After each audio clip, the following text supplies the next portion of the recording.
En 1842, la ville de Saint-Quentin procède à la démolition de son ancienne salle de spectacle sur la place de l'Hôtel de Ville pour construire un nouveau théâtre. Elle fait appel à l'architecte Émile Guy. Pour ce faire, Émile Guy va concevoir un bâtiment sur le modèle du théâtre qu'il avait réalisé déjà pour la ville de Caen, à une exception près, la charpente.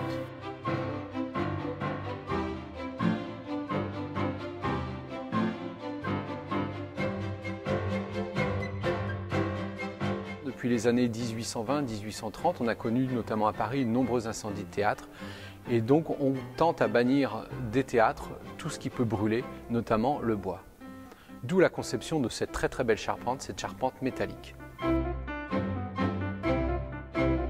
Ce n'est pas le premier théâtre à recevoir une charpente métallique, le premier est réalisé en 1785 à Paris, le Théâtre Français. D'autres sont construits dans les années 1820-1830, l'Ambigu Comique, le Théâtre des Nouveautés, le Théâtre Ventadour notamment, il y en a d'autres. Pour construire cette charpente unique en son genre, Émile Guy fait appel à un spécialiste, Guillaume Jacquemart, constructeur parisien, un des rares capables de réaliser une telle œuvre.